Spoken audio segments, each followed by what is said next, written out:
Hello, everyone. Welcome back to the Flying Fullbacks podcast. And today we're going to take a look at the Real Madrid versus Chelsea match in the Champions League. We're going to talk about the match, we're going to talk about which team we think dominated, and we're going to talk about what we think is likely to happen in the second leg. So, Astitwa, match ended 1-1. What was your take? Dude, my opinion, Real would be the happy of the two sides with the result. If before the match you would ask Chelsea, they would have taken the result. But considering how they played in the entire match, the 1-1 is a very underwhelming score for them. And as far as the Real Madrid is concerned, they have really clawed the way back into this tie. Otherwise, they were dead and buried in this tie because oh my god, the words are not describable how Chelsea dominated against them. And apart from the brilliant solo goal from Benzema, nothing was really happening for Madrid. So yeah, in my opinion, So, Real were really lucky to for the scoreline. yeah, in the first 15 minutes, Chelsea were so dominant. I mean, right from the very start, they were on the front foot. Madrid were hardly able to get a chance. And let's talk about the Timo Werner miss. I remember you told me that Vinicius is one of the worst finishers in world football. Do you still think so? Dude, in my opinion, it takes some special talent to have Vinicius on the pitch and still be the worst finisher on the match. It takes some serious guts, because at this point, I'm not even surprised. I think not anybody is surprised. I was seeing some memes on Twitter, and there was some tweet that if a miss like this has been made, 19% chance that Timo Werner is involved. And in my opinion, it's really about the confidence. And at this point, I'm even doubting his skills right now because at this level of football, scratch that, at any level of football, from 6 yards out, with really it's just putting about the ball in the corner with the easiest of finishes possible. It was not like the ball was very bouncing or it was so slippery or it was so fast. It was a nice and easy, big, simple shot in my opinion. And I'm not going to say that it was a great save by Courtois because it was not. It was just a basic save. And in my opinion, Courtois, but I think that he might have thought that Courtois must have thought that the striker is obviously low in confidence considering what happened in the entire season. So he just stood his ground because he couldn't have really done much because the distance was so less between him and the striker. He just stood his ground, and as the most basic things in goalkeeping, he just made himself big. And one thing you have to appreciate that for a guy that tall, for almost 6'5", he gets down on the ground really quick. Usually tall keepers like who are extraordinarily tall like that don't come down very quick because obviously they were so big, so the movement is not, considering I'm also tall, I realize that the movement on the knee is not very quick. So he comes down very quickly and he made himself as big as possible. And it was just a matter of chance that Timo Werner just shot at him, sorry, and by virtue of being so big and all, was able to make a save out of it. But it is really embarrassing now for Timo Werner to miss an open goal like that from 6 yards out. And one other thing to realize that in a Champions League semi-final against a team like Real Madrid, who we have seen time and time again, that they really punish their opponents if they don't take their chances. I think it's going to be a huge talking point and a great setback for Chelsea if in the second leg Real comes out on top, because if that goal had went in and Chelsea still had scored the other goal, I am no shape or form Real can make a comeback of 2-0. Real doesn't have that kind of firepower anymore. So So I first of think all, it's going to be a yeah, go great ahead. talking point So going first forward. of all, yeah, I completely agree with you, and this is what makes Courtois one of the best keepers in world football. He's very tall, and as you said, he's able to get down on the ground very quickly. I Nee, but actually it was thought, not really. Nee, See, I in my actually thought opinion, it it was a was pretty good save. I actually thought it was a pretty good save. And I mean, it might look standard, but from 6 yards out, the striker can literally go anywhere.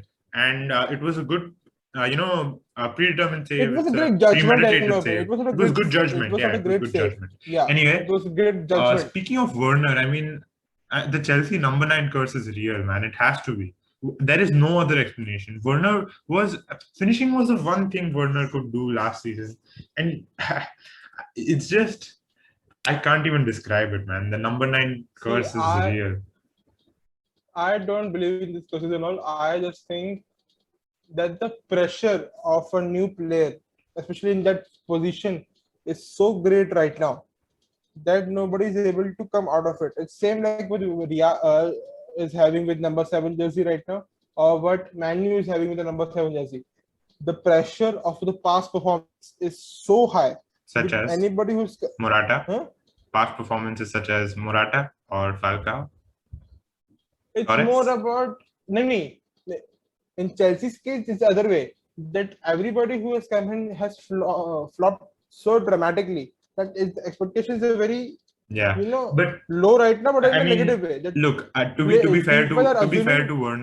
to Werner, he has gotten unlucky on a few instances, but it's not just bad luck, man. Come on, I've seen a lot of arguments that Timo Werner's XG is really high, and it just means he got unlucky. Me, But yeah, it's not I just bad. It's not just bad luck. So I saw a stat yesterday which said that Timo Werner had more XG than the entire Real Madrid squad combined, and all of that was just pretty much from that one chance. So it's not just that Werner's getting unlucky; his finishing is also really bad.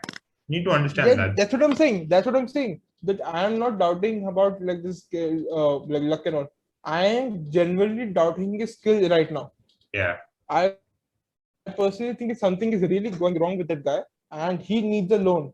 In my opinion, this move is clearly not working out for him. Yep. So now let's move on to the goal. The first goal that Pulisic scored, the first goal of the match, it was really good. I mean, there were a few mistakes from some Real Madrid players, but overall the goal was excellent. What do you think? Yeah, it was a great dribbling goal. Not much can be made out of it. It was just a great goal. Um, Nacho made a blunder out of it. He came out, and Courtois also made a blunder. He came out too early from his line, and great dribbling, by the way, from Pulisic, and he's showing his mettle at this biggest stages. Champions League semi-final is as big as it can get right now, and yeah, Yeah, nothing so much more to say. so just a few interesting stats. Christian Pulisic is the first American to score in a Champions League semi-final and the fifth American to score in a Champions League knockout game. I just don't get why we are so obsessed with the fact that he is American.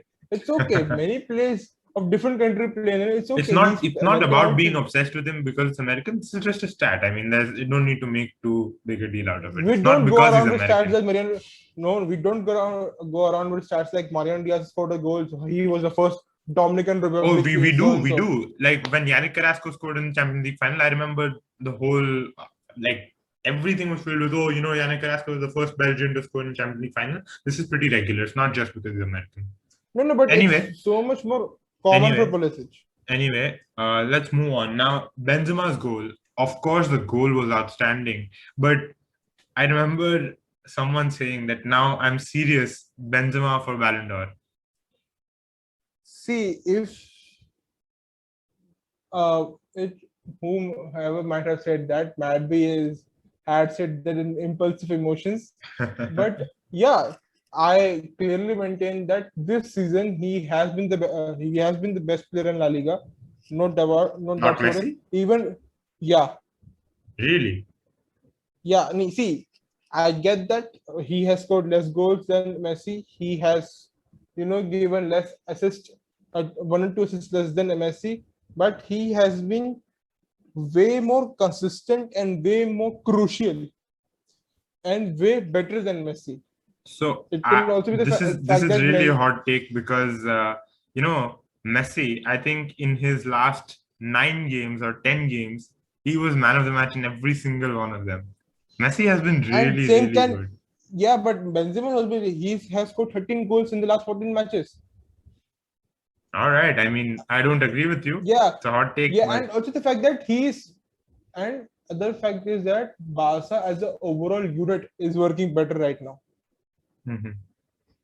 Compared to Madrid, Madrid is not working. It's a miracle they are at this stage of the tournament in both La Liga and the Champions League. They're still fighting on both fronts. It's a clear miracle. And see, when you take off Messi in that team, it's justified that team clearly lacks something, but Griezmann is still scoring something. Some goals are coming from Dembele also. You remove Benzema, it's a real crisis. Who will score? so that is true. But I still think Messi It's a has real been the and better it's a player real this season. crisis. And considering for the way he has performed in the Champions League, Messi clearly flopped in the Champions League this season. He did nothing. Mhm. But Benzema is really the fact that Real Madrid is in semi-final right now is a great testament to the fact that he is carrying the team. Last season also he was carrying the team, but last season Ramos was also chipping in Yeah, for so defense. his This season, Champions League performances have been outstanding. And just another stat, now Benzema is the joint fourth top scorer in Champions League history, if yeah, I'm not wrong. he has Raul, equaled the goals for Raul, 71 yeah, goals, and and some he's and goal or two in behind Lewandowski. yeah, and in 107 appearances in the Champions League, he has chipped in with 105 goals or assists, which is just outstanding. That's a goal or assist every single Without match any for Real Madrid, penalties. That's also the matter of fact. without any Without any penalties. penalties Yep. or free kick for that matter. Yeah. So no set pieces at all. So it's you know it's a great testament to the fact that how that guy can adapt to a situation. For almost when he break through, he was like Mbappe, this fast young forward could who used to score at his will. Then he went to Real Madrid. He had his initial struggles. He had that fallout with the manager of Mourinho. Mourinho clearly preferred Higuain over him. Then he went all through this weight training surgeries and all in Italy and all. Then he came back. He became a proper starter for Madrid, but in a more for what do you say 9.5 kind of role, like he bit part 10 bit part 9 Yeah. to make best. And since Ronaldo has scored every season, he has been improving. It's amazing that guy at age of 33, this guy is improving instead of declining. Yeah, I mean, And we all were you wondering who would replace Ronaldo, who would be the new number 7 of Real Madrid, who would be the talisman. and everyone And was thinking about that fact that Bale you would step up. yeah, But whether is it was there Bale or whether it was Hazard who just signed, but who would have thought that it would be Benzema who became the star considering of the the team? last season of Ronaldo, Benzema scored 5 goals in La Liga. From that to going 20 goal season for 3 years in a row is a big jump. Absolute. And the fact that nobody is chipping in apart from him, absolutely no one apart from a here and there goal from Asensio, nobody's chipping in. So So yeah, it's they are pretty lucky it's a to. great testament to his performance. And if see, we all know he's not going to play in the Euros, so that is going to really hurt his case. But Yep. if Madrid is able to win Champions League and La Liga double, the Champions League is more realistic than La Liga at this point. But you never know. Atletico is dropping point left, right, and center, and you never know. Barca might also drop some points. So if they're able to do that, I don't see a more worthy candidate of winning the Ballon d'Or than Benzema right now. I just don't see it. Lewandowski was clear favorite for me, but since his injury and Bayern being knocked out of the Champions League, his case has been really been damaged, in my opinion. Yep. So now there's another thing that I want to talk about, which is Eden Hazard. On his first appearance back from injury, he performed very well. We were expecting him, not expecting him, but we were hoping he would start against his former club. Obviously, he didn't, but he did get to play the last 25 minutes or so of the match. What did you make of his performance? Anything special or nothing really? Kind of lackluster. He has clearly lost his. I'm not going to say he has lost pace, but the pace was not on display today. In the last match, in 13-minute cameo, he had his pace. Today, it was clearly not visible. Apart from one or two, setups here and there, he didn't do much in his almost half an hour, considering at a time and all, half an hour cameo. So yeah, clearly he is the worst Galactico signing in my opinion So it's it's amazing that it's almost two years from his signing, and whenever he plays for Real Madrid, it still feels weird because we have still haven't seen him play 4 matches in a row. Wow.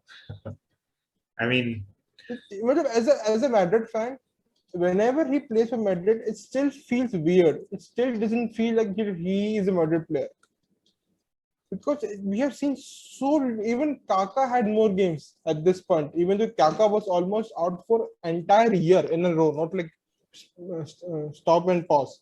For entire year he was missing, and he still had more involvement yeah, with in two Hazard, I years down the mean, line. every time he plays a few games, he just gets injured again.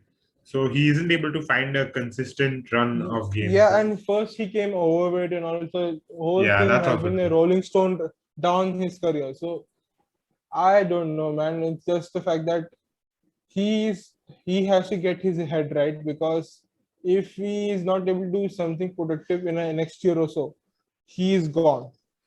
Real will definitely want to make the losses cut. He has been done nothing till now. The patience with him is running out tremendously. Fans has already given up on. I don't see a single fan right now who has any sort of faith in him. Or only the manager and the board is keeping him here. If it were up to fans, he would have gone right now. So yeah, let's see. I think in the second leg he might start, So but speaking of the second let's leg, see. what are your predictions for the second leg? You think Madrid can pull this off? Do you think that they have a chance? Yeah, see, I think it's more to the fact that what they have learned from this match. Speaking of this match, I clearly want to understand that what was Jordan thinking when he started Marcelo, and I genuinely want to ask, what was his defined role or position in that match? Like, what was he supposed to do, but which he was clearly not able to pull off, because he was not good going forward. He was not a midfielder. He wasn't a defender. It was simply like the entire left wing was up to him, and he did nothing. It was like Real Madrid were playing with 10 men. So I genuinely want to ask. I even said it in last podcast also. There's no way Real should start him. He has no pace, absolutely no pace left in him. And apart from, biggest problem is that he has this tendency to go out of his position to make something. And the big thing was he used to track back to cover up for a mistake. Right now, he can't do that. So every time he's out of position, someone has to. I have seen Tony Cruz play left back yesterday, man. You are killing the team if Tony Cruz is playing as left back. Yeah, it makes no sense. And Yeah, I do remember seeing a lot of complaints from Madrid fans about Marcelo, about his positioning, about how he's now people his dude, teammates have to carry I him. Right now, there's no other way to say it. His dude, teammates are having to carry him. dude. It's a shame that he was wearing captain's armband yesterday, because in Champions League and matches like that, it is the captain like Ramos and all who used to step up. He was wearing that armband, and he was clearly bringing the team down. And it would be the biggest blunder from Zidane in his 5 year managerial career if he starts him again in the next match in the second leg. There's no way that he should start, and in most likely Mendy will be back. And the biggest thing of all, Real Madrid were really lacking the physicality of Mendy and Valverde. They had literally no answer to what Kante was doing. No answer. And coming back to Marcelo thing, people are making this thing about Kante was so great going forward. Nobody's talking about that. Every time he went forward, he went down from that right channel, which Marcelo is supposed to cover. He was attacking from there because Marcelo was not tracking back. The entire Madrid game plan was already skewed towards the right wing. That everything will come from right. So anyway, left wing was neglected, and Marcelo doing absolutely nothing there. Made it even worse for them.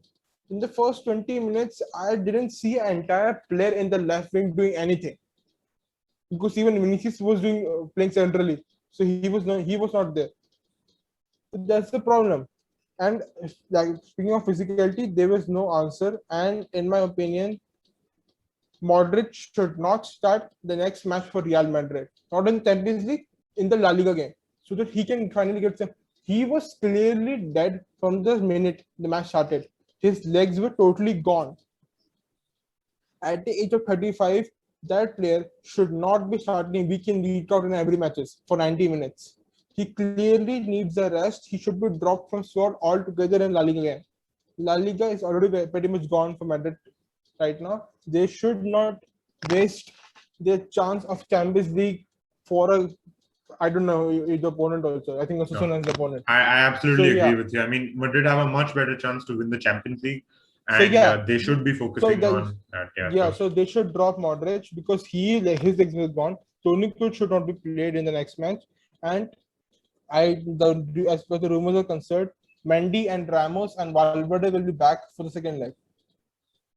So if that happens, I don't give a damn about the form their team is in right now or what the backline is in. Ramos and Mendy should start no matter what.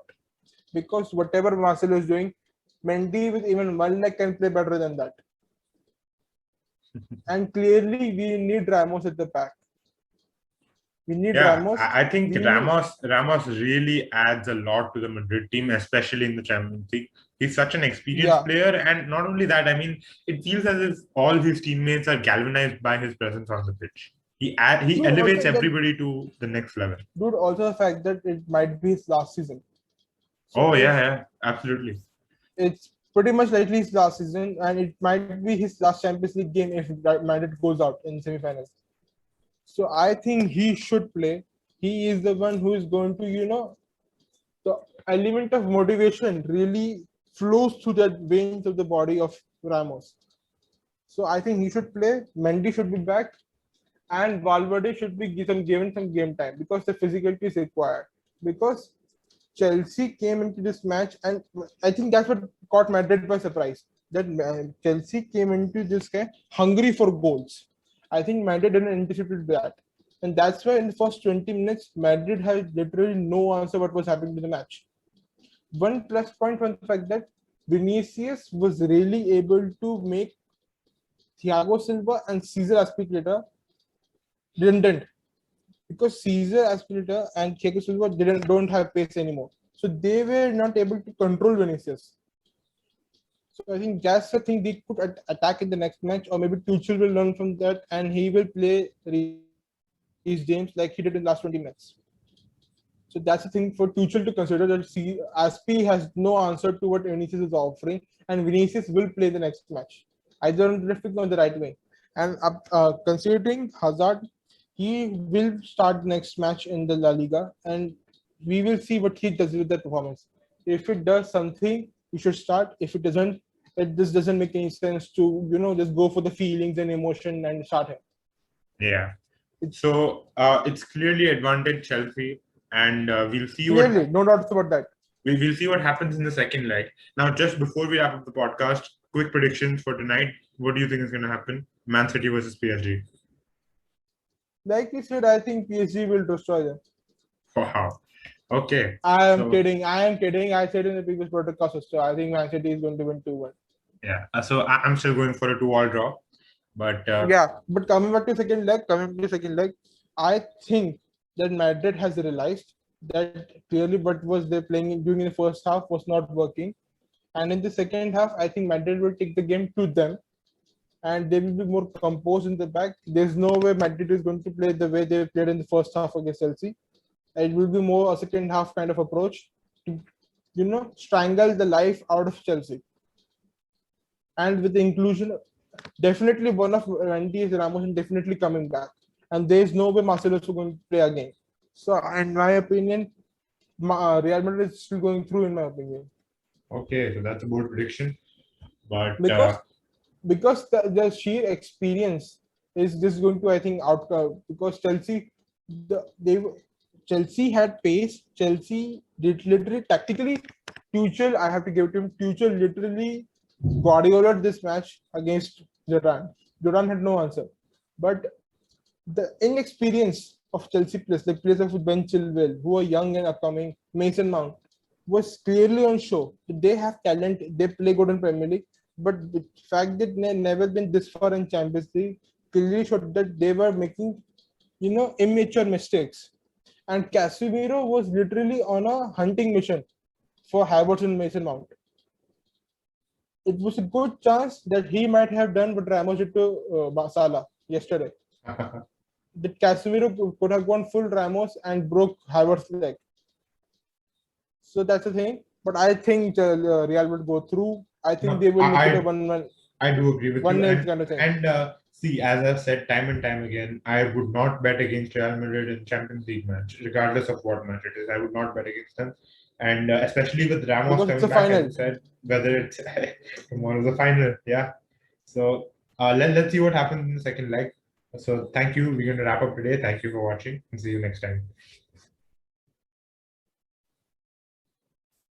Thank you for tuning in to the Flying Fullbacks podcast. If you enjoyed the video, don't forget to like and share. And for more such content, subscribe to our YouTube channel.